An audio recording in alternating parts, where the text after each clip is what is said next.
everyone. Welcome to Beyond the Booth. I'm the Howard Cheney along with Phil Harris, and our special guest tonight is one of the newest members of the DeKalb County Sports Hall of Fame 2026 inductee, Coach Sam Graham. Coach Graham, congratulations on your induction into the Hall of Fame. Well, thank you very much. It's very humbling, that is for sure, and thank y'all. There's a lot of people probably more deserving than I am, but I just feel very humbled. I know that. Well, me and you talked about it on the phone a couple times. You might not have been the best.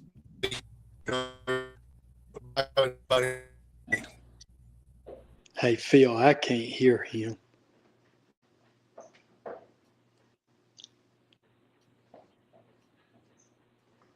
Can you hear me now, Sam?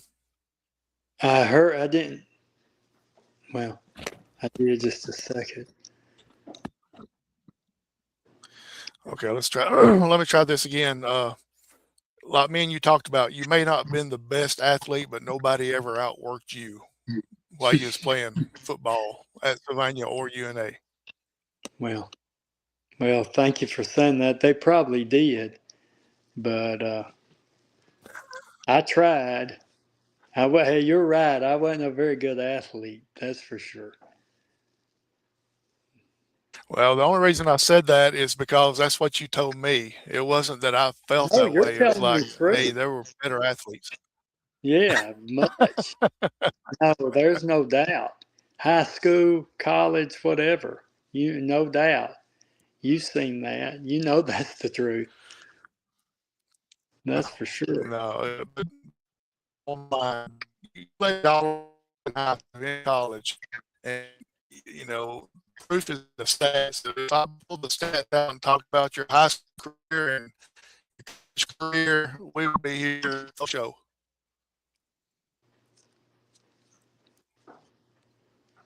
With all the stats that you accumulated, the accomplishments that you accumulated, and everything, Howie, I can't. There's a ton of them. I'm hearing ever a little bit, and I'm sorry. No, it's like I said, I'm having some issues on my end. That hopefully we can get back on here real soon, and maybe take. I think he's having some issue. I think it's just the weather. The weather plays havoc on technology. Yeah, no doubt. That's for sure. So, but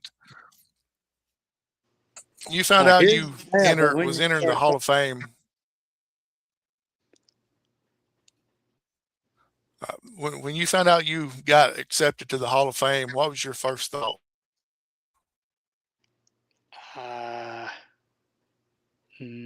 Just humbled. I mean, I didn't really expect that. You know what I mean? But very humbled. That's for sure. Because, like when you first told me that,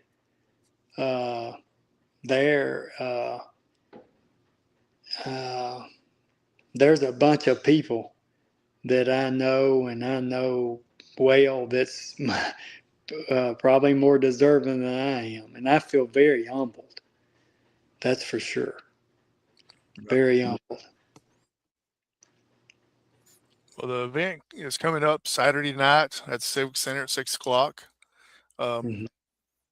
And you get the honor and the privilege of actually going in with your dad as well. Yes, and that is very humbling. And to be honest with you, there would not be maybe him. You know what I mean? That's for humans to decide, whatever. But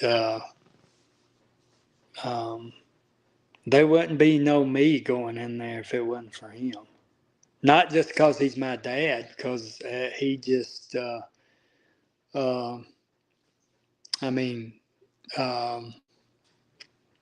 just only way I can put it really, because I've been asked about my dad before. in years past, maybe when I was at Oxford with somebody, was doing something. It wasn't exactly like this, but it was something, and I can't remember, and I'm very sorry. But I told them, I said, there's two words that come to mind when I think of my daddy, which was my coach, really. And Howie, I don't know if I lost you or whatever. I don't know if I need to be quiet. Um, can you hear me talking, Howie?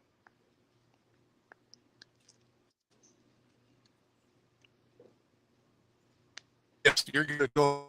Okay, but there's two words that come to mind, and the only reason I would have a chance to even and it's very humbling, was two words, and the two words is tough and pressure. Pressure lived in my home my whole life.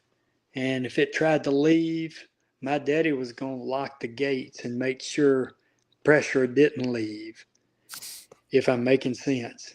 And pressure, because of pressure, I was able to go out when probably to end up playing ball. When I'm telling you, you probably remember this, Mr. Phil, you probably remember this. When I was younger, I was about as tall as this chair where you sit, and probably about 3 times as wide. You know what I mean? And because of pressure, my dad, when I don't know if I'm not trying to sound unchristian like, and I hope I don't mess something up on the show or whatever, but my dad said to me, he said, Sam, you say you're going to play college football. And he said, you're going to play college football. You say you're going to play college football at Alabama. Well, my big self, yes, sir. And he said, let me give you some news. You ain't even going to play at Sylvania if you keep eating Twinkies and drinking Cokes all your life. You know what I mean? Yeah. That's exactly what he said. And he said, you better get your behind in gear or you ain't going to play at Sylvania. You know what I mean? Well, from that day, that pressure was always there. And you better be tough, man. You better be as tough as whoever you play against or whatever. That was always there.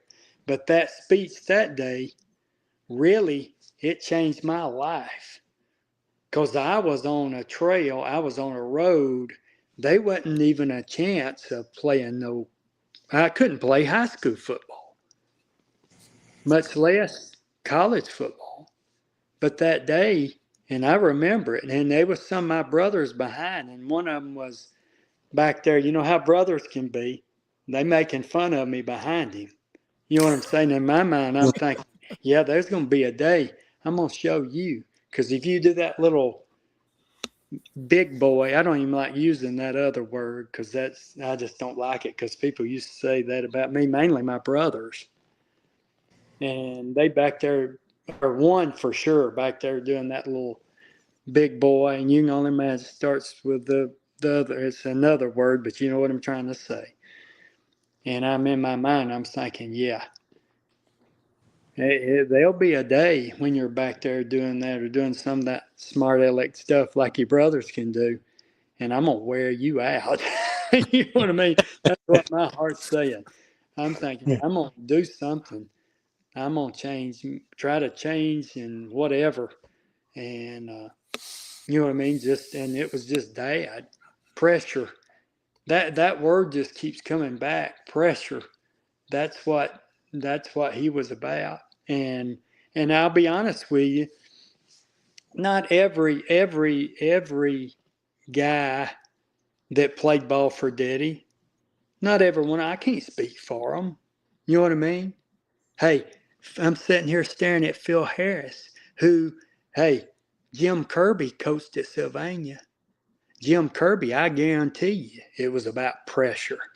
And you was going to do stuff and you was going to win. It's about tough. You know what I mean? Because that's Yeah. what he was.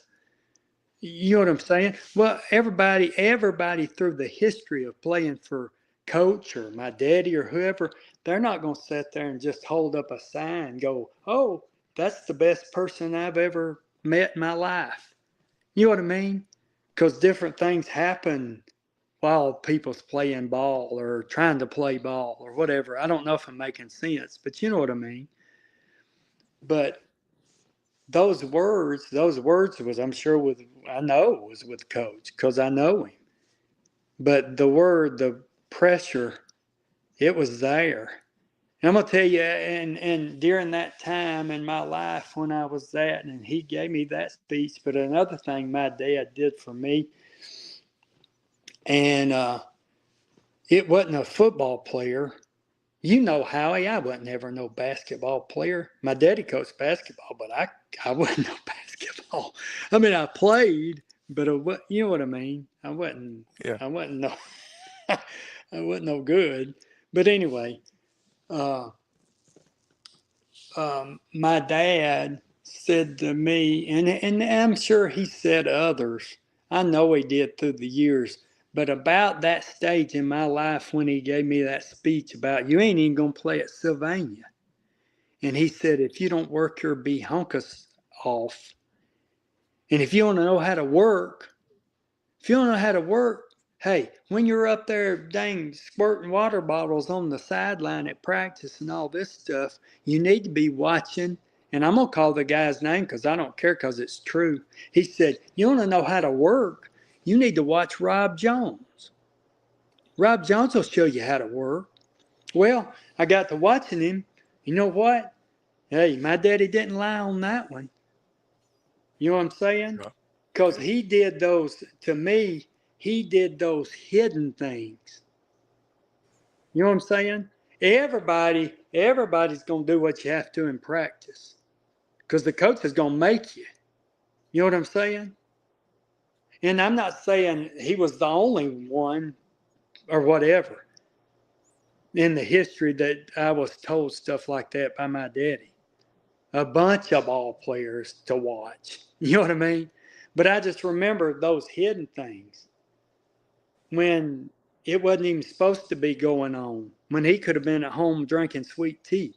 He was going to be up there doing something that was going to help him be a better ball player. You know what I mean? He just did, and I sat there and watched him, and I lived it. It made a difference in my life because I was thinking, yeah, Daddy, you ain't all crazy, because he is showing me how to do some little, he is showing me how to do those extra things that it takes to make you the best you can be. That's for sure. I Your didn't. I don't dad know was if your I'm dad was our coach. wasting time saying what I'm saying, but Daddy, I Oh mean, no, it's an no. It's honor to go in Daddy, but I wouldn't be a part of that if it wasn't for him. Not because he was my daddy, much sure, right. but because he made a difference in my life, and those two words did it. I remember in high school. I remember in high school. I mean, uh, y'all know what I'm talking about. In high school, as a youngster, starting a football game on Friday night, I remember going out there, and I remember uh, there was probably some people that would probably say, I don't know if he can do that. I don't know if he's going to do very well. You know what I mean? But I'm going to tell you what, from the neck up, because of what he did for me in those words, pressure and tough. I probably made a lot of goofy mistakes. I ain't saying I didn't. I know I did. But there was no time where I had a, a fear of going out there and playing ball. I didn't. I didn't. And it was because of him.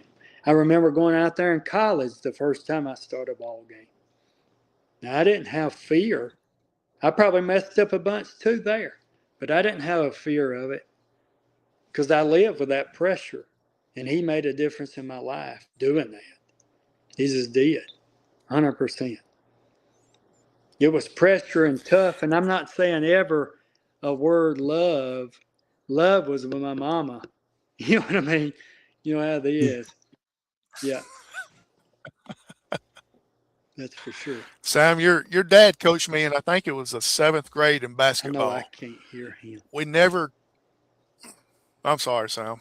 Phil, you may have to repeat this real quick, but your dad coached me in Hey, the Phil, seventh can you grade in hear Howard? basketball. We never.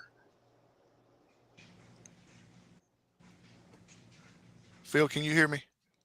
Yeah, I can hear you. Yeah. Okay, I Okay. couldn't hear you, Howie, Uh, on that. Yeah. I still can't. I'm sorry. I heard part of his that's fine. question. He said that Coach Graham coached you or coached him in seventh grade basketball, but I didn't catch the rest of it. Okay, I The rest got of you. it was we never Uh, had a like an official after school yeah, I think practice. his He had his internet's got practice him or during whatever. school against against the I know he's against his talking, but varsity I team, can't hear anything. and he put pressure on us because we were going against bigger, stronger, and faster kids at that time.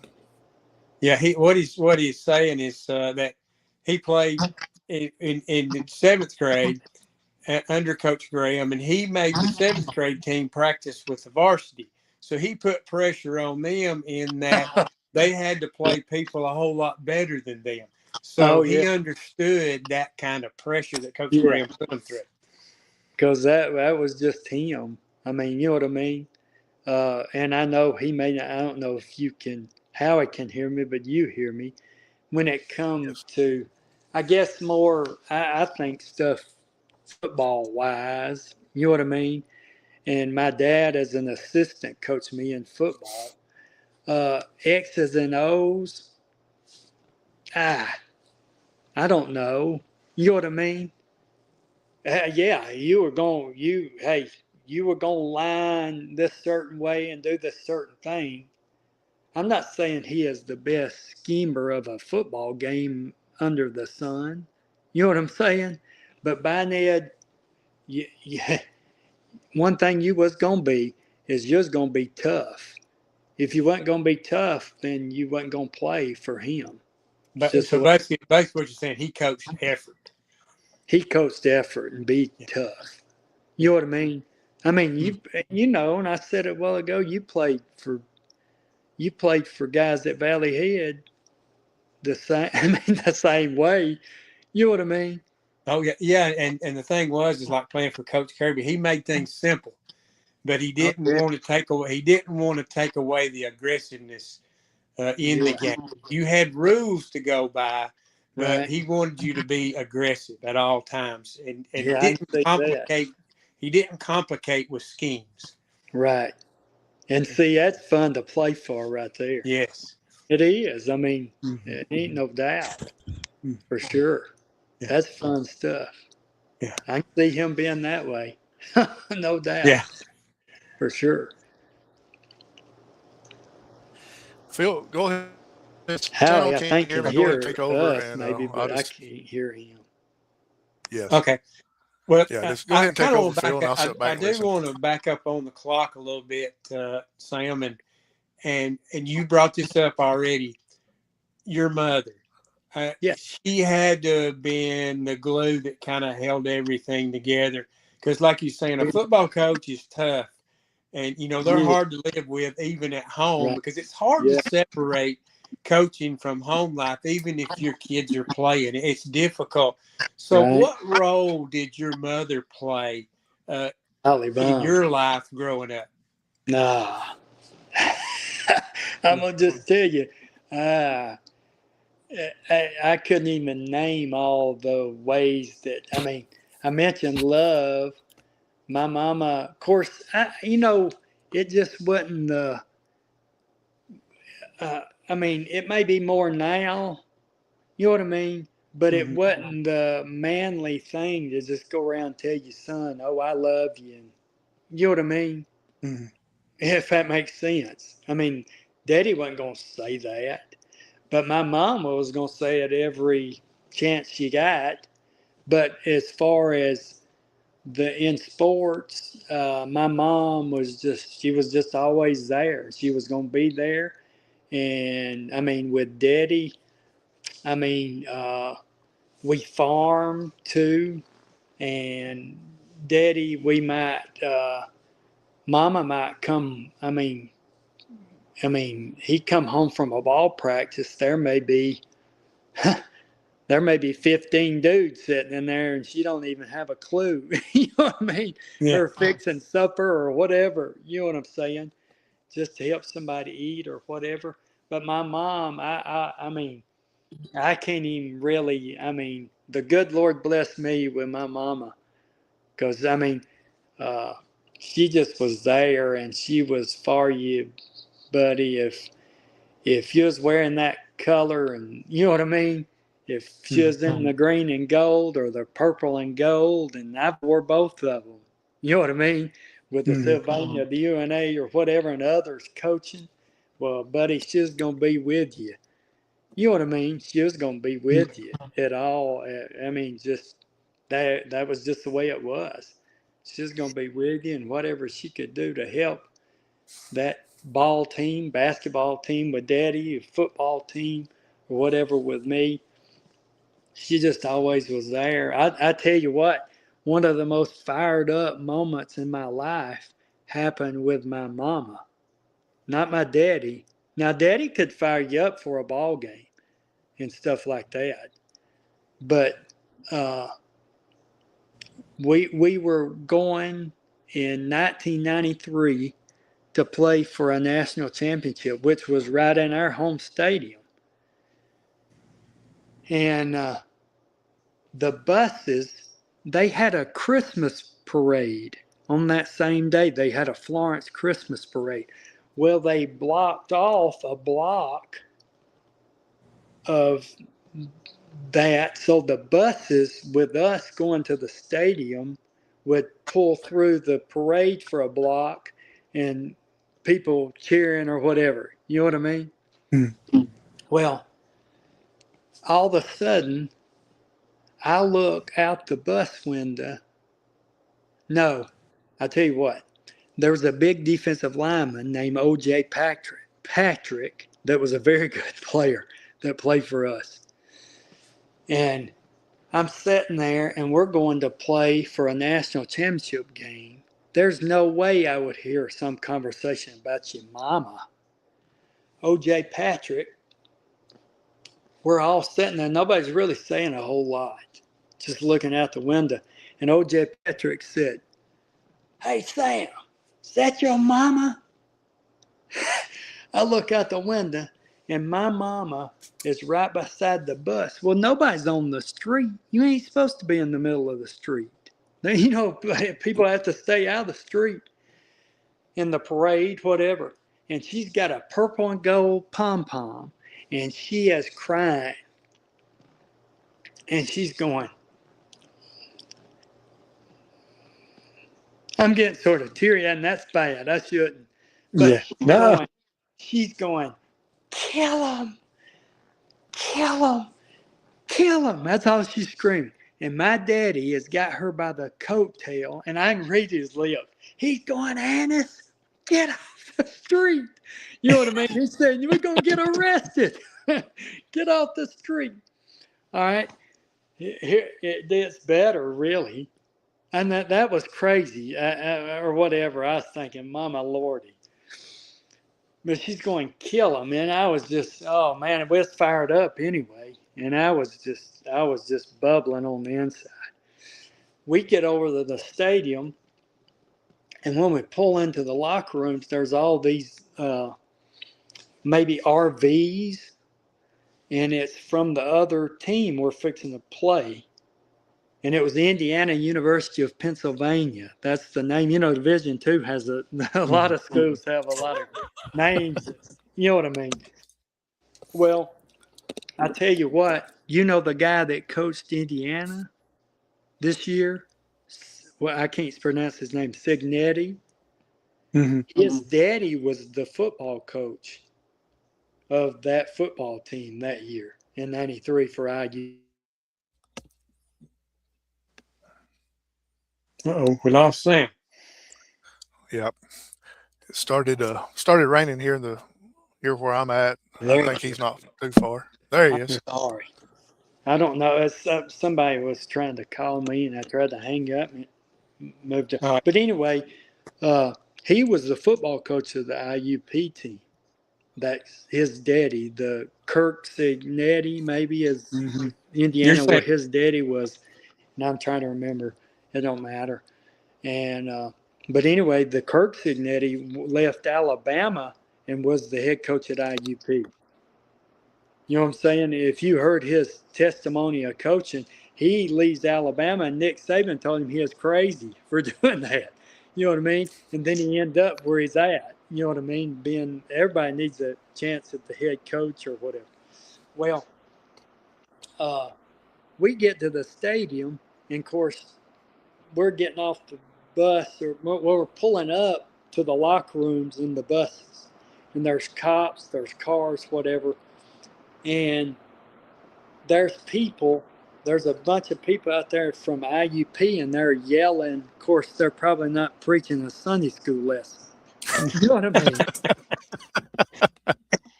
And OJ Patrick stood up, and he said, and one of our players stood up because he, everybody was fired up.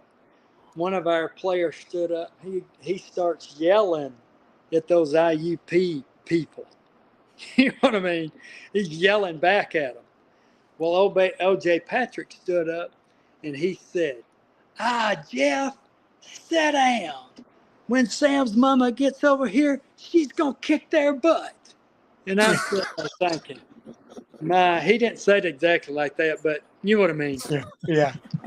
And I'm sitting there thinking, golly smokes, what else? My mama, 2 times going to play a national championship game.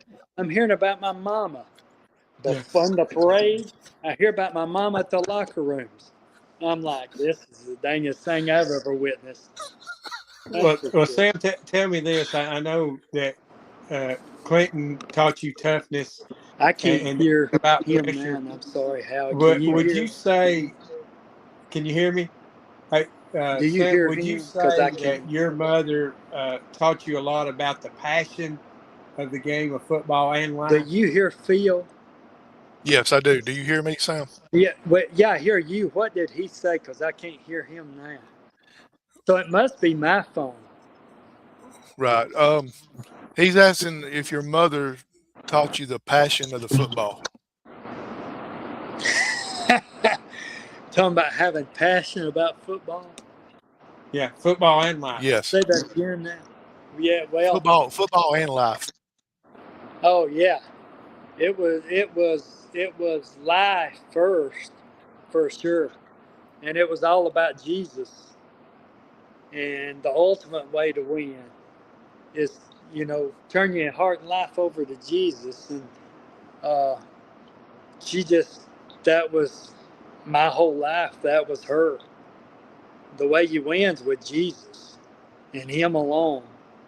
You can win. You can win these pretty ball games and stuff, and that is good. That's good to a point. You know what I mean? But that ain't winning.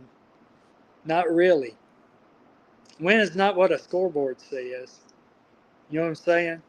It's a Yeah. relationship, and it's a relationship with Jesus. If you got Yeah. Hey, that well, right, you've won. And praise the you hear me Lord, now, Sam? that happened in my life as a 14, almost 15-year-old boy, and I've never been the same since that day. And I know this ain't a great. Now, I may not ought to say that on this. Go ahead and say it, Sam.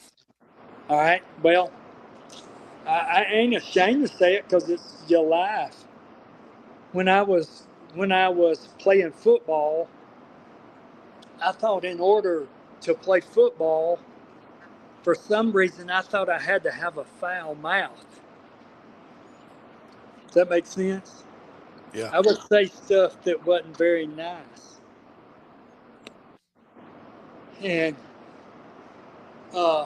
I was almost 15, and of course I was young. Howie, you knew that from my class. I was young. I graduated at 17, Yeah. and uh, we were going and we were having spring, I'm trying to remember exactly the way it worked, but it was probably during the fall. I say the spring, we start fall practice in football when I was a 10th grader. They start fall practice, and I had told everybody at school, I told everybody I come in, hey, I got saved last night. In revival, I got saved last night. All right. And in my own accord, in my mind, when I get to football practice today, Sam, you can't say cuss words and foul language. You can't do that. And you know what? One of those big uglies, those offensive linemen, there's a big ugly hit me right square in the back during practice. And you know what? When he hit me in the back, you think I turned around and said to him, "Oh, God bless you, John Hanna, for breaking my spine." No, I didn't. I called him everything probably but a white boy. But you know what? When I started back to the huddle, used to they huddled. Y'all knew that. You knew that in football. Some still do. They's married to a huddle. I'm telling you, they's married to it. Anyway, I go back to the huddle, and on the way back to the huddle, there's something inside of me saying, "You can't do that. You can't do that. Don't do that."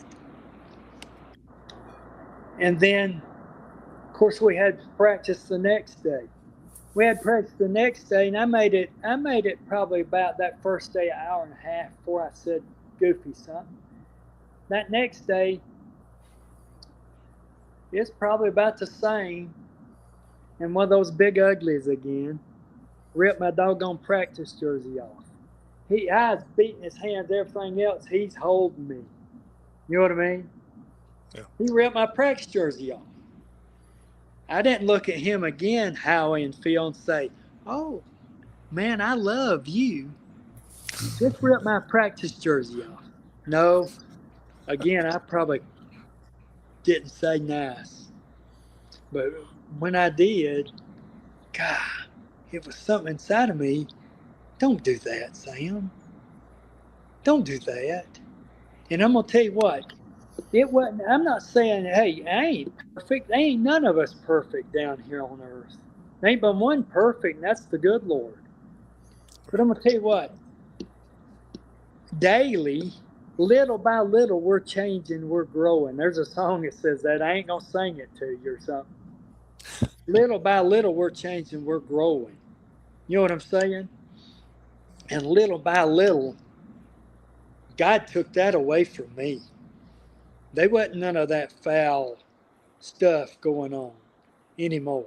And probably other things that I shouldn't do. Yeah, I make mistakes. I make mistakes every day, even to today. You can ask my wife that I live with. Make mistakes, but we serve a forgiving God. We serve a very loving God. He loved us so much that he crawled on a cruel cross that we had a chance to win. And that's just the way it is. Yeah, we win with him. And little by little, hey, I'm changing, I'm growing. Now, I ain't perfect. I can tell you I ain't perfect by far. Hey, well, Sam, I want to ask you, in your playing days at Sylvania and at UNA, I know winning is important, but it's the relationships made that make a lasting impression. Yes, When sir. did you figure out you had the ability to make an impact on other people's lives? I'm going to tell you what, this happened. I was at, uh, well, I would say, uh, as it went as a youth, like in church, and just a constant, uh, um, My mother, I'm not saying Daddy never did that, you know what I mean? But Daddy was always gone. I mean, he was coaching, he was farming, he was preaching. Well, that'd drive anybody crazy. You know what I mean? I mean, how you do that? I mean, that's just that's a nonstop. You're always gone. I mean, always. I mean, he was there some, but not like Mama. You know what I mean? Hmm. But Mama would always. It was always, hey, you can do it. You can do it. You can go to school tomorrow, Sam. You know how it is when you're young. I didn't want to go to school and just go up to somebody and tell them about Jesus. You know what I mean? Hmm. But there was a constant. I only say I only way I can say it right. It was a constant cheerleader of telling somebody about Jesus was my mama, and she's still that way today. But a constant cheerleader, saying you can do it. God saved you for a reason, Sam. Go share it. Go share it because you want other people to win too. And it was a constant, over and over and over. It was constant. You know what I mean? Just go Hmm. share Jesus. Yeah. And I just have to give. I mean, I have to give credit. I mean, to my parents was to. I mean, to make a difference, not for just a day or two, make an eternal difference. But it was. Uh, you know how it is talking in front of people. Talking in front of people, I know. I mean, some people say they'd rather do anything than talk in front of a group of people. When I was young, I mean, I wasn't the best at the English language and all that stuff. I mean, I wasn't very good talking to people, and I got asked uh, by, I can't remember exactly. I got asked to talk to now talking in front of football players. That wasn't no problem. You know what I mean? That's Hmm. different. That's your brothers or whatever. But one time, this is the first time around a church setting of just talking to people. I'm at UNA, and I think it might have been 1993 or maybe 92, uh, somewhere around there. God knows, I can't remember exactly. Uh, Charles Warren was the principal at Henniger, and I came home and for some time, and they were still in school. You know what I mean? And I was out of school because colleges get a longer break, like at winter or whatever, usually than high schools. That makes sense. So he asked me. He said, "Sam, would you come up here and talk to these junior high kids at Henniger?" Well, I said, "Well, yes, sir, I will. I'd be proud to." But inside, I was nervous. I was nervous. I don't care if this kid's younger than I was nervous.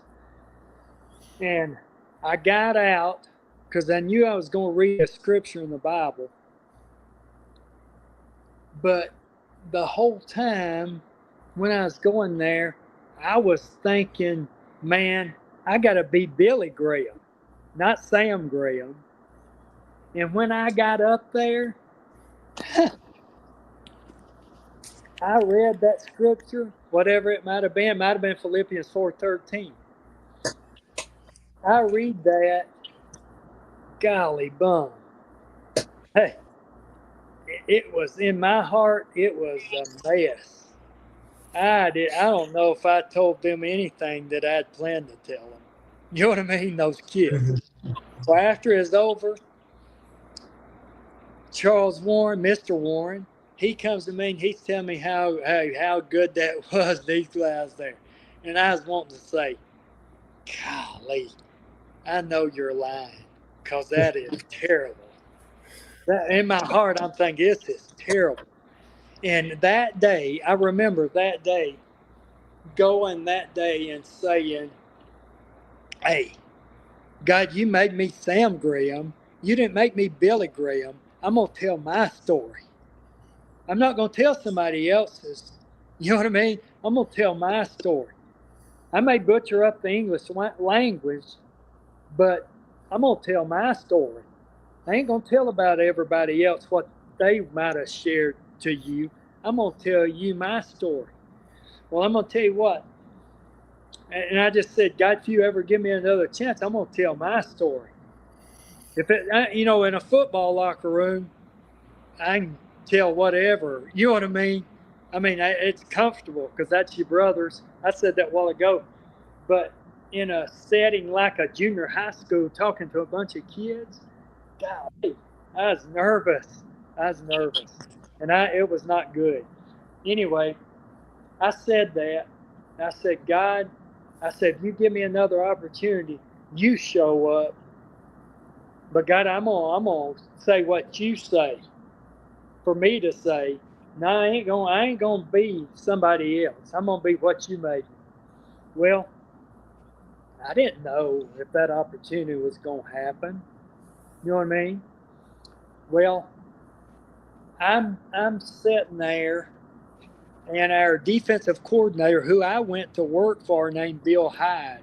Bill Hyde's one of the he's one of the best he's one of the best defensive coaches in my book that's ever been. He's the best schemer I've ever seen in football, defense stuff.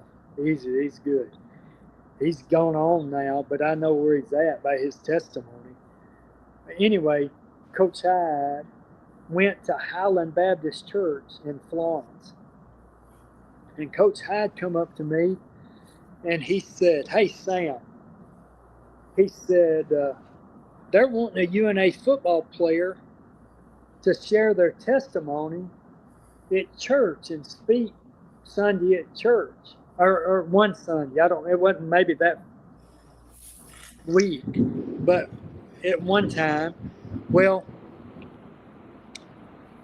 in my heart, I'm like, God, I know I told you, hey, with your help, I'm going to be Sam Graham. I ain't going to be Billy Graham, and I'm going to go share the message you've gave me. In Highland Baptist Church, and I'm telling you, there was probably, and I don't know exactly, but maybe there's 1,000 people there. It was 800,000, whatever. And I'm telling you, I get up there, and it was the good Lord took over. He took over. That's the only way I can explain it. He took over. And I can't tell you today exactly what I said because I almost felt like I was floating up there. And from that day forward, I've never, ever had a reservation to stand before people. I may have a reservation to stand up and tell them about a math problem. I may have a reservation again because I can't do that very well.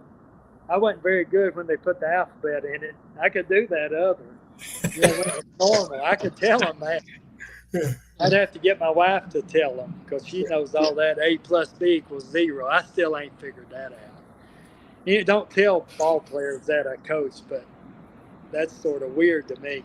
But anyway, I done lost my train of thought. Math has always got me, so it just got me again. It messed me up. I forgot what I was saying.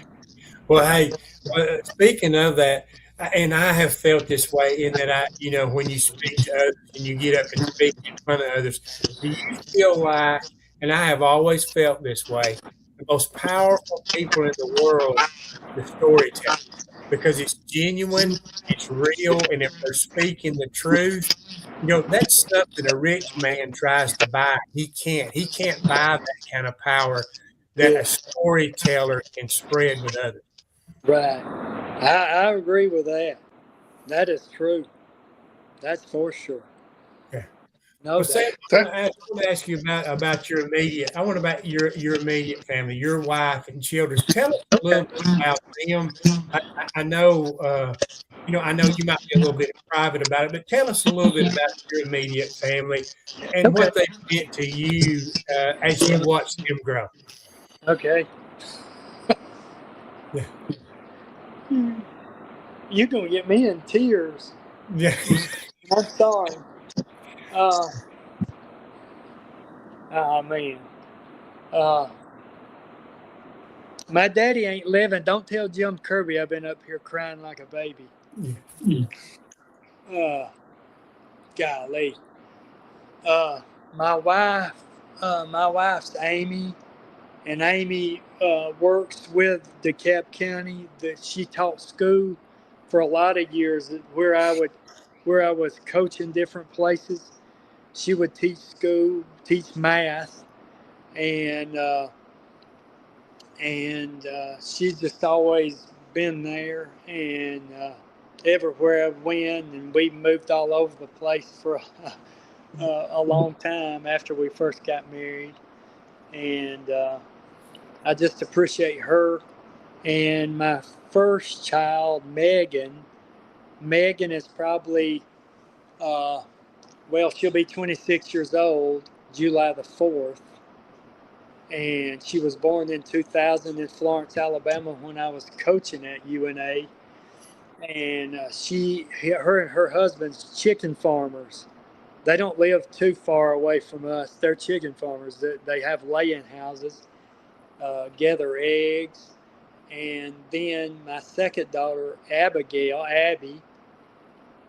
she went to school at Jack State, and then she was just gonna finish on August the 8th.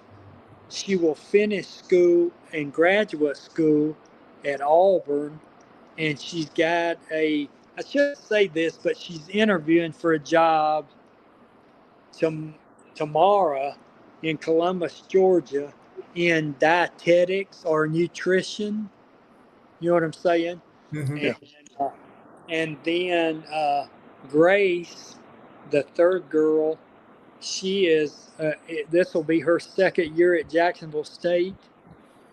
And my youngest daughter, that just graduated Sylvania, she is going to Jacksonville State too, and they're going to live together.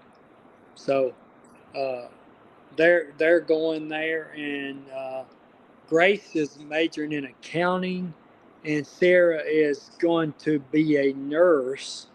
You know what I mean? Mm-hmm. It's amazing. 3 of my girls graduated from Jacksonville State, and I won't even tell you what I thought of Jacksonville State at UNA. I couldn't tell you right here. That'd be bad. Yeah.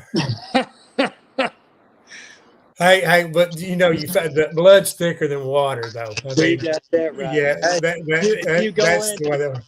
Hey, well, tell me this. I mean, you had 4 girls, and of course, a wife. I bet quite often you have been outvoted in that the women in your household probably control a lot of things. Yes. I just have to go. I've told people in the past I'd have to go out and get a baseball bat and just start bashing up against a tree to try to keep manlyhood or something. Because they were saying, hey, our house, there wasn't a Graham girl born with a Graham name. And let me see. My brother was the first to have a little girl, and there wasn't a Graham girl born for 40 years as a Graham. It was all boys. So our Thanksgiving and stuff was the turkey bowl, man. It's going to be out there playing football, you know what I mean? Or whatever, some kind of ball. And it went from turkey bowl to paint your nails and fix your hair, a bunch of pink foo-foo kind of stuff. And they learned real quick not to fix as much food either. Because the lady folk didn't eat like those dudes. You know, all the guys coming there, they're ready to eat. Those ladies didn't eat. They're like little birds or whatever. Eating. Yeah, so I was outnumbered. There's no doubt about that. I was outnumbered a bunch. For sure. But I'm going to tell you what, always the girls in some way or the other, they always, and Amy too. One time, I'll tell this on Amy. I was at Oxford High School, and we were fixing to play a very big football game. I mean, everybody knew it. Everybody knew it. I'm sure you and Jeff was talking about it on the radio station that night because it was a big football game. We're fixing to play that big football game, and I'm almost sure it was versus Auburn High School. That game was, and there was an offensive bus and a defensive bus, and then I hate to say a backup bus. Every single sucker's important on a ball team. Everybody is. You know what I mean? Everybody is. But my wife, it wasn't the defense. It was the defensive bus. For some reason, I was not on there. I don't know. I don't know the situation.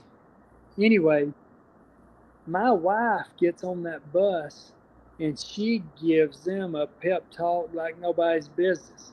I get on that bus and some of those dudes went on to play pro football. They were athletic dudes.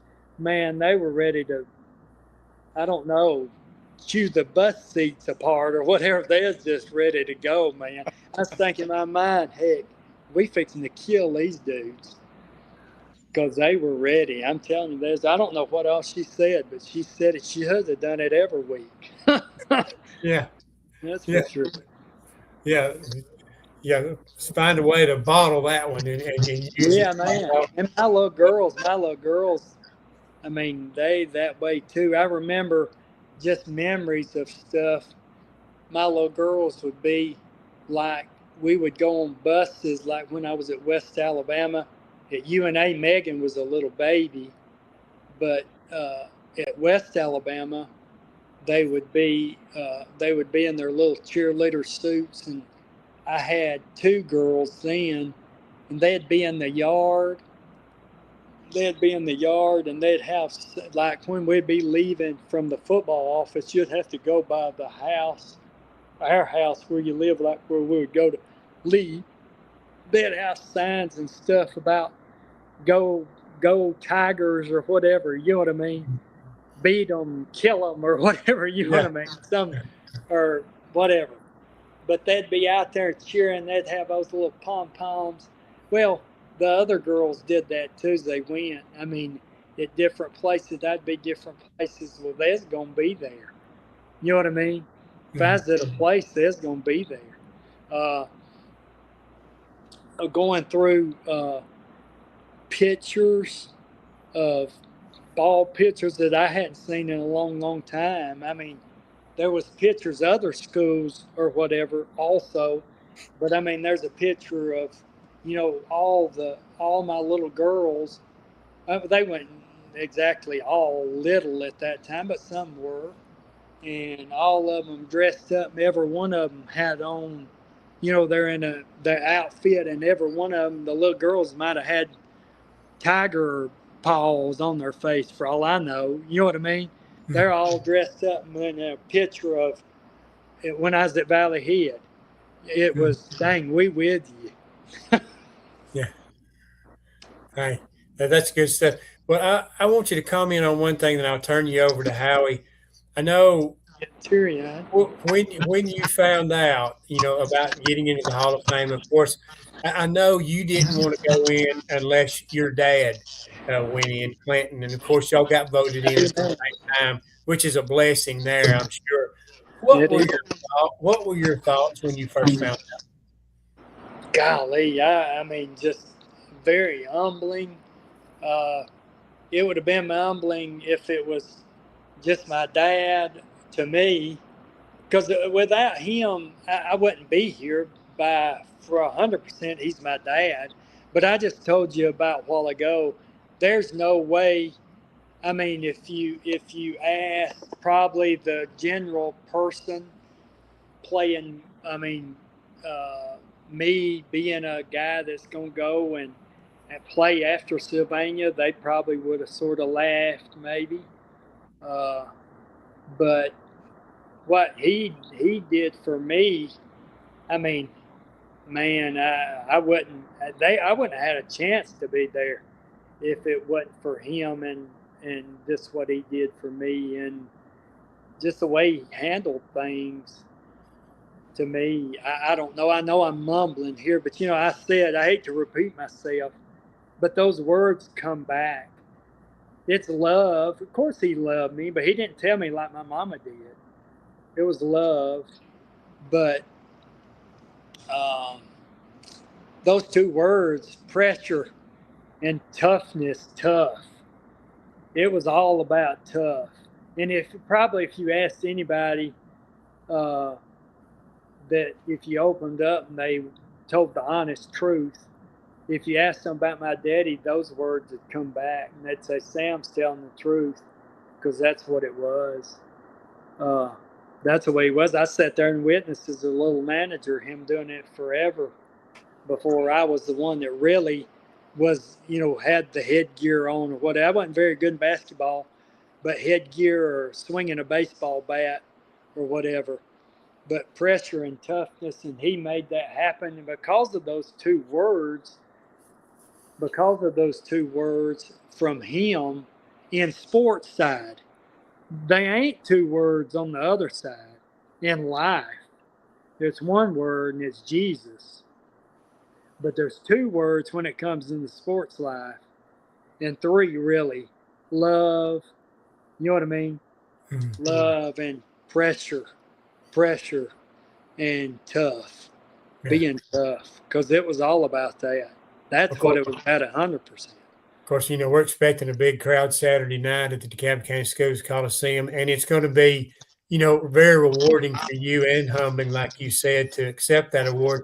But then it's going to be a little bit emotional because your dad is being inducted, but he won't be there. But a part of him will be.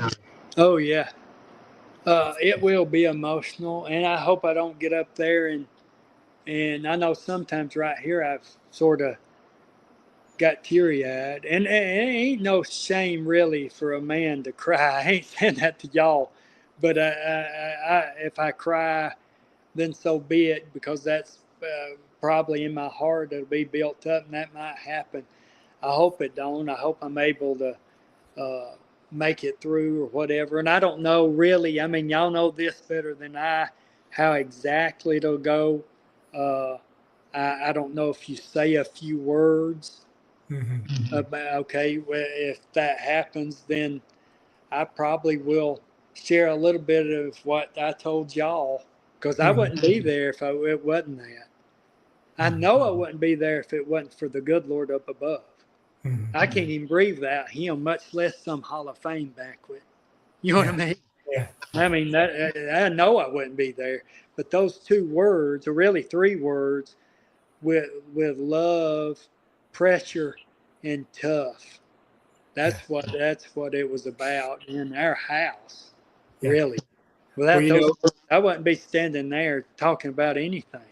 Well, it's going to be emotional for everybody that comes up. And I think the expectations for you is to speak from the heart. I mean, that's the way it's supposed to be. That's the way it's designed. So, and that's the way everybody else will do it. It will be a great night.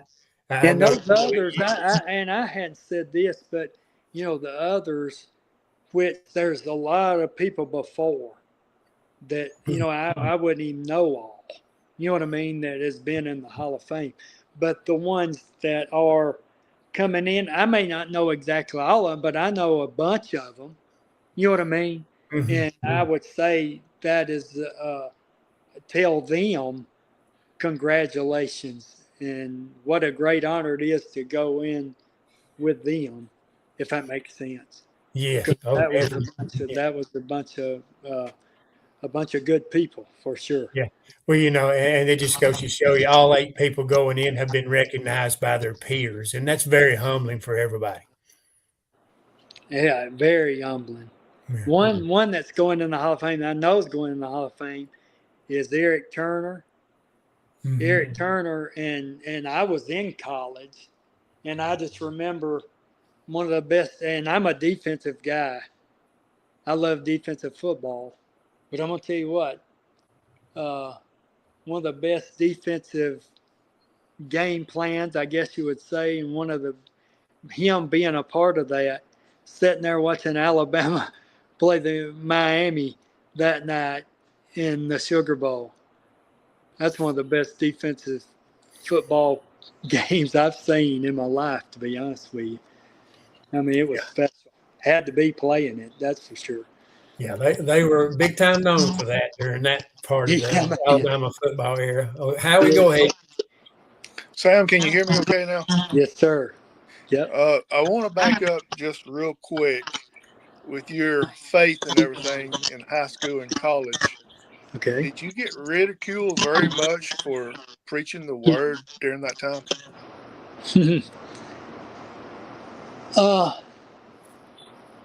I would say when I was a freshman in college, I won't say ridiculed, like just outward say, man, Sam thinks he's going to go over there and talk about Jesus on Sunday. I'm not saying that because I played with dudes that there were some guys. Quentin Woods was a preacher in Sheffield, and he preached every Sunday.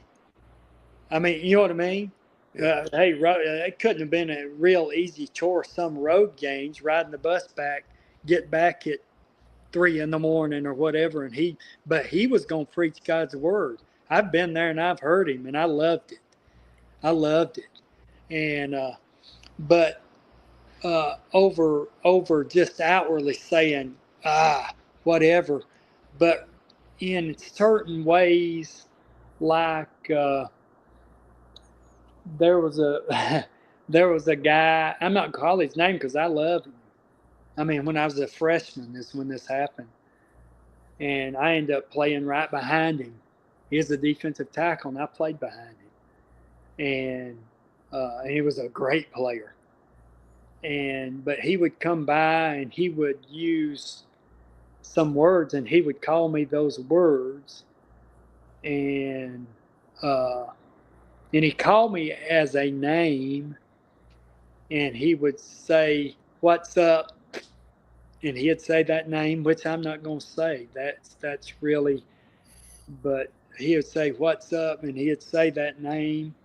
Well, when you're sitting in a football locker room, much less when you're a freshman, you know what I mean? You don't really know everybody. Right? It wasn't long after I was there. That was it.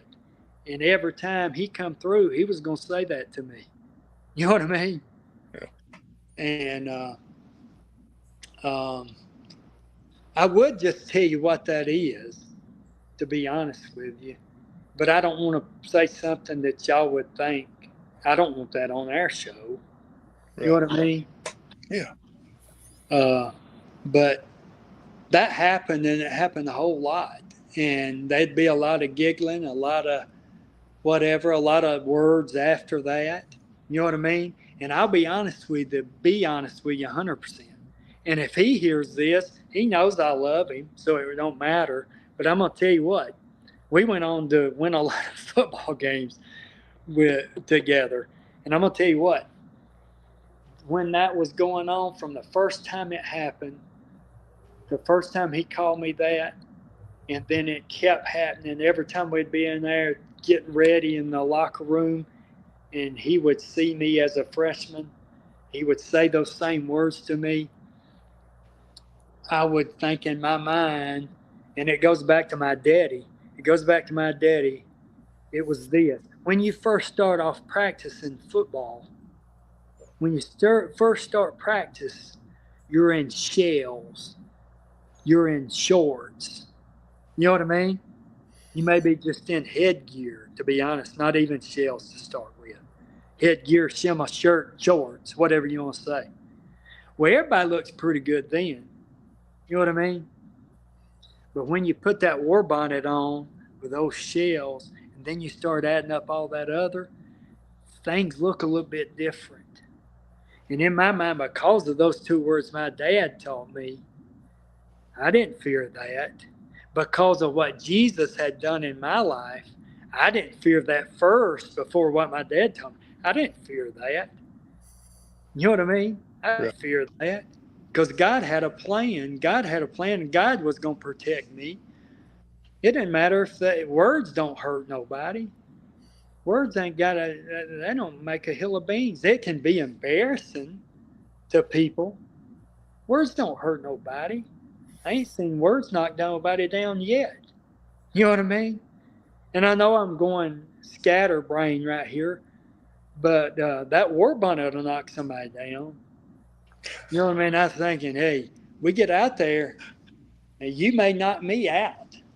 I don't know, but it's going to be fun. So I'm going to die trying because I ain't afraid, if that makes sense. Right. One last question for you. I appreciate you coming on. Me and Phil does. Randy does as well. Bless y'all. But we appreciate you coming on. Sorry about the technical difficulties on my side. It's just It's been nuts. And I want to thank you for talking openly about the Lord and Savior Jesus Christ like you have. Some people wouldn't do it, but every time I've ever saw you or talk to you, you're wide open and ready to talk about Him anytime, any What all place. He's done for me, what all He has done for me. Hey, this world's because of what He's done. God sent His Son Jesus that you, whoever, whosoever, but I'm talking about me. You know what I mean? Yes. Sam Graham could win because of him for an eternity. God, how could I not stand wherever I'm at and stand for him? You know what I mean? Yes. I probably don't like I should. I want to.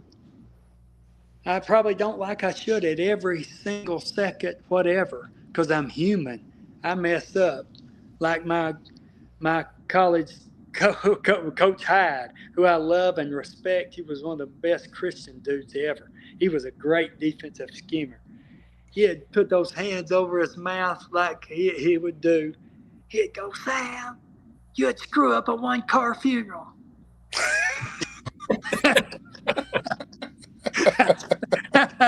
Now, that's pretty bad. Yeah. Well, the first time he said that to me, I was like, oh, Lord, I ain't never going to play here. I ain't never going to play. But what all the Jesus has done for me. And for God God so loved the world that he sent his only begotten Son, that whosoever believes in him should not perish but have everlasting life. That is a Bible verse. Hey, I love using the word Jesus because in the day we live, and God help, and it's not a knock to others. I mean, I love them too. Whatever. There's some people being led astray, and they're running 90 miles an hour in the wrong direction. And they use the word God in the wrong way. There is only one true living God. You know what I mean? There's only one. But people tried to make it many. There ain't many. There's one. There's many that's false, but there's one that's real. There's one. Right. Absolutely. So my last question for you is this. You're probably one of very few, maybe 1 or 2% across the world or across the nation that was able to play all 3 sports for your dad with him being the coach. Yep. How was that? How did that make you feel playing football, baseball, basketball for your dad? And how difficult was it when you got home after the sports games were over with? I'm going to tell you what. I just told you earlier that I graduated when I was 17. Yeah. So I didn't get to drive till I was a junior to school. You know what I mean? Because I didn't have a license. Yeah. How you think that went in that little red Mazda pickup? On the way to school, on the way back from practice, whew, it was a nonstop. It was pressure. It was pressure. I'm just telling you. How was it to play for him? All three sports, they're played in different ways, Yeah. but it was always the same thing. It was always, those words came through. I mean, it was pressure, it was toughness. And I'll tell you one of playing for my dad. This is in baseball. This happened. We were playing Crossville High School, and hey, you know what I'm talking about. There was a span at Crossville High School for a long time that they could compete to win it, if that makes sense, and a bunch of sports. Isn't that right? Mm-hmm. I mean, they had some dudes. When baseball, they had some dudes that could play, and basketball, football too. But they had some dudes that could bring it. You know what I mean?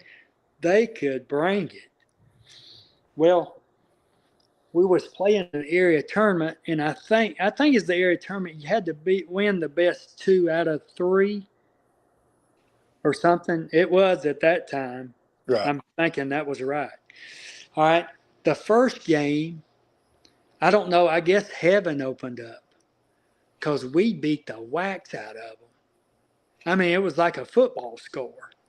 I'm telling you, we ain't ever played like that one. That's the best baseball game as far as playing I've ever been a part of. Well, I'd like to say we end up just killing them the next 2 games, but it didn't go that way. All right. We're sitting there. Our pitcher is walking around the mound. And I ought to be careful because the umpire behind the plate, I mean, I love him too. I hope he's doing great. I hope he never calls this again. But he's not even took the rubber, the mound, the you know what I mean? Yes. The pitching rubber. He's walking around it. And he comes out from behind the plate and he goes, "Balk! Balk!" My daddy went nuts. Well, he goes nuts. Well, what happens? He gets thrown out of the ball game. You know what I mean? Yep. He gets thrown out of the ball game, which was terrible. I ain't saying terrible. He might have deserved to be thrown out of the game. I would have too. If I'd have been the coach, I'd have chewed him out too, because that wasn't right. Balk! He chews him out, gets out of the game. I normally play third base or catcher, but I had hyperextended my elbow in spring football. You know, used to spring football wasn't like it is now.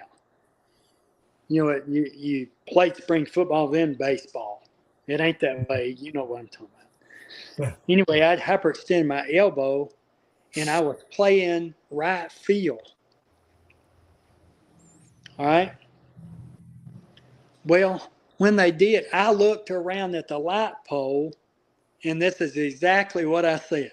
I just looked back at the light pole, and I was disgusted because of what just happened. I look at the light pole, and I go, "That's bull crap." And I yelled it at the light pole. God knows I'm telling you the truth. It wasn't another word. I said, "That's bull crap." Well, the guy, because he was in the infield because him and Daddy had been arguing, he threw him out. I said, "That's bull crap." And the guy threw our shortstop out of the ball game. He thought he said that to him. He didn't say that. He threw the shortstop out. He threw the shortstop out of the that ain't funny. And I come walking in from the outfield, and I just, because it wasn't him, it was me. I didn't yell it at him. I mean, it was about him, but I yelled it to the light pole. I know that sounds made up, but God knows that happened. Well, I'm just walking in there, and I said, "Hey, Mr. Ump, that wasn't him. I said it."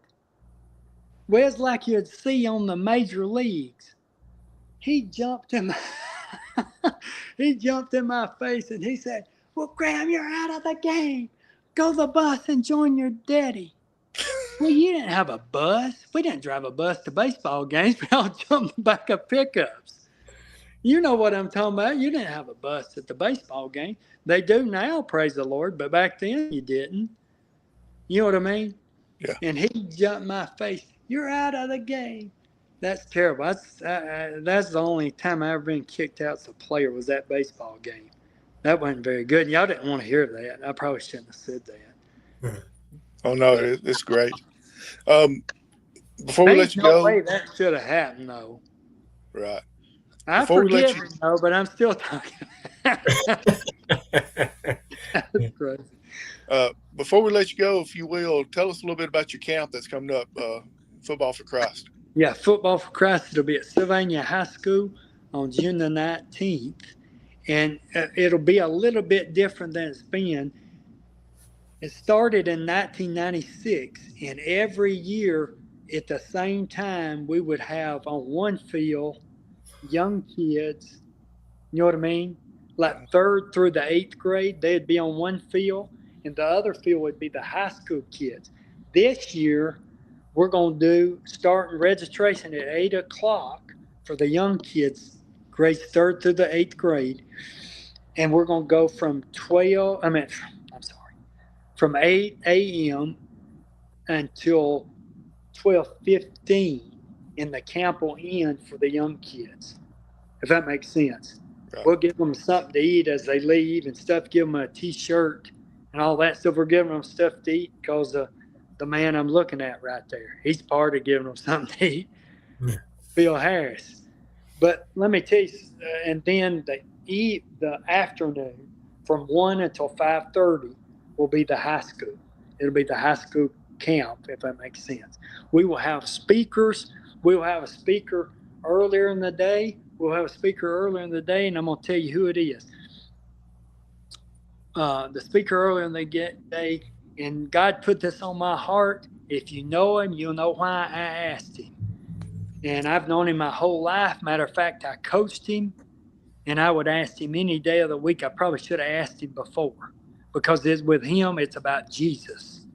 It's about Jesus, and he's a speaker. Not that we're going to have college coaches, high school coaches, NFL, former NFL players, whatever. You know what I mean? Yeah, we'll have people like that. Some of them along the way will talk to the campers. But we'll have a main speaker right before that camp ends in the morning. His name's Jacob Daniel. Yes. Jacob Daniel, you know him well. His daddy coached forever. I know he's no longer here, but Jacob Daniel is about Jesus.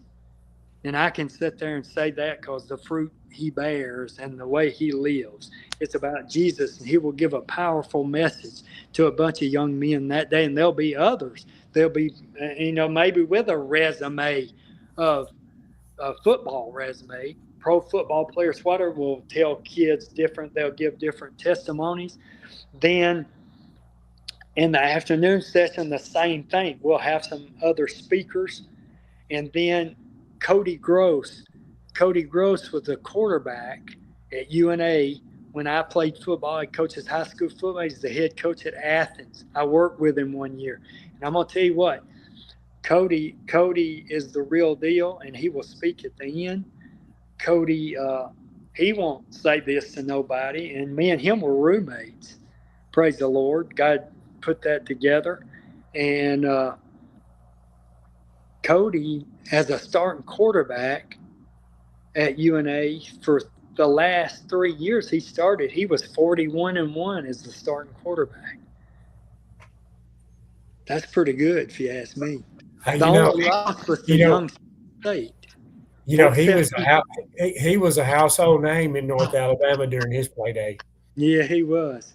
Yeah, he sure, and he still is, really. Mm-hmm. But you know how it is. I mean, not like that. Yeah, he was a household name. Mm-hmm. That's for sure. No doubt about it. And I love him. I love him like a brother, and I do. I'm telling you, I love him. And we had the opportunity to coach together that one year at Athens, and then we coached together at UNA, and it was special times because he's like a brother to me. That's for sure. He's like a brother, and he'll have a great testimony, whatever you want to say that day. And he'll be part of teaching football that day, and it'll be good. But in that testimony, I would say he will tell them something bigger than a football, about something bigger than a football. That's for sure. Right. He'll tell something bigger than a scoreboard, what it says, if that makes sense. Oh, yeah, absolutely. Sam, we appreciate you coming on. Yeah, I'm fired up, and thank y'all for Hey, having me. before we do go, Sam, is tell us if if parents or kids still want to register, what do they need to do? I know it's it was $15 pre-register. Yes. When you walk up. You walk up that day. You walk up. Yes. All right. Thanks for doing that. When you walk up that day, starting at 8 o'clock for the young kids, 8 a.m. to 8:30 will be registration. If you want to walk up, it will be $20. And in that, you'll get a camp t-shirt, you'll get a Chick-fil-A meal, you'll get chips, you'll get a Powerade, whatever at the end of the camp. We'll send you home with that food, and drink or whatever, if that makes sense. But 8 to 8:30, and it would be $20. And I'll be honest with you, and hey, if things happen, I know most of the coaches around here. You know what I mean? I think I know them all, to be honest with you. And in this area and across the state, a bunch of them. And if there's a kid that can't afford, $15 or whatever, buddy, tell them to just put a message on that, and I'll call their football coach that next minute, and I'll work with him to get them there, because everybody deserves to be able to go to a camp, if you ask me. You know what I mean? They deserve to get to go. I mean, it don't matter about how athletic, it don't matter about how big they are, how short they are, how wide they are, how skinny they are. Everybody deserves to have fun at a camp, at a football camp. And they are going to get worked at the camp. You know what I mean? They are going to get work, and they're going to get good work. And but they'll hear the main message. Before they leave, they'll hear the main message. If they don't, we're not going to have the same people at that camp again. Me. We won't do it again if we don't tell them that message. Absolutely. Sam, we're at the end of the show, and we always allow our guests to give shout-outs. Is there anyone you'd like to give a shout-out to? Oh, man. I mean, y'all, for sure. I mean, just for having me on here. And y'all have done that in the past, and y'all have been very supportive of the Football for Christ camp. I know y'all talked about the Hall of Fame. I give a shout-out to the people who recommend people to be on a Hall of Fame or whatever, because it's very humbling, very, very humbling. And the committee or whatever that would be, but it is a very humbling thing, and it'll always be to me. I don't see how people couldn't be humbled at that, for sure. I can't speak for everybody else, but I can speak for me. And my daddy's not here, so I can speak for him. I know he would be humbled. He would be humbled to go in at the same time as me as him, if that makes sense. Yeah. You know how it is with kids or whatever. But if it wasn't for him, I wouldn't be there. I can tell you that, 100%.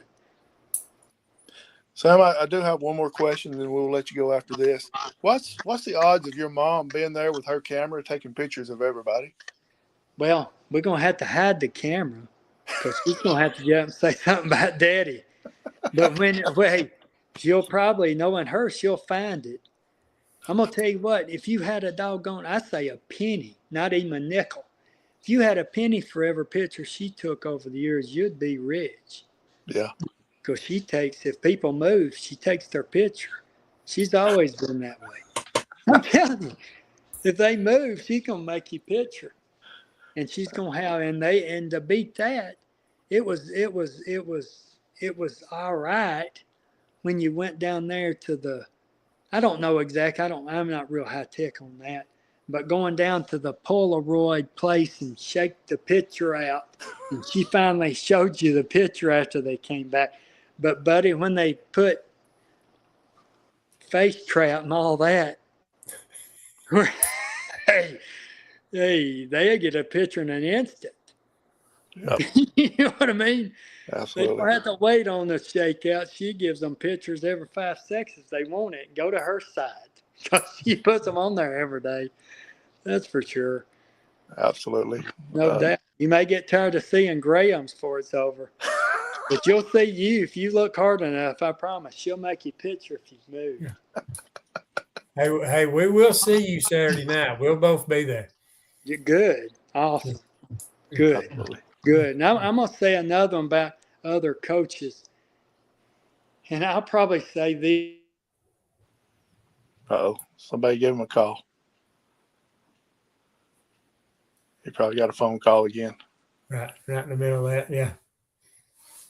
But even Miss Annis Graham is at pretty much every event that you can think of at Sylvania and a few others, taking pictures constantly. Yeah, very, very supportive. There's no doubt about it. She's always been that way. So yes, and yeah, absolutely. yeah, but it's going to be a great night. You're going to be very emotional. Right. And it is humbling, and kind of everything just kind of falls into place. And it's a great night, and it should be. It's a special night. Everybody has to dress up, and it's a special night for everybody involved, and it should be that way. I know. We're expecting a huge crowd Saturday night. Yep, absolutely. Not knowing for sure what has happened, we're not going to hold everybody up on here. We'll just go ahead and close the show out. And thanks for everybody that watched tonight. Sorry about the technical difficulties on my side of it, and I think Sam had a little bit, and I know Phil had a little bit. This weather just causes issues everywhere. Even at work today, we had some internet issues as well. So technology is great, but all it takes is a little bit of liquid, and it'll just mess your whole world up for a while. Yeah. I think that's probably what happened here. I lost internet for a little bit, but it came back up. And we want to remind everybody, too, tomorrow night we've got Iders, Joyce Beatty that will be on at 6 o'clock. Then on Wednesday, we will have Steve King. And then we're going to have a special show on Thursday. We won't let you know about that one yet till we get it all worked out. But Joyce Beatty tomorrow night, and then Steve King on Wednesday, and leading up to the Hall of Fame banquet, which is 6 o'clock on Saturday night. It's going to be a great week, a great event at the DeKalb County Schools Coliseum. Yeah, absolutely. So for myself, Phil Harris, and our special guest tonight, one of the newest members of the 2026 class of DeKalb County Hall of Fame, Sam Graham. We appreciate him joining us tonight. So, everybody that, give us a like, a follow, a share, or whatever, and thank you for y'all's support. And until next time, everybody, good night, and try to stay dry if you can tonight.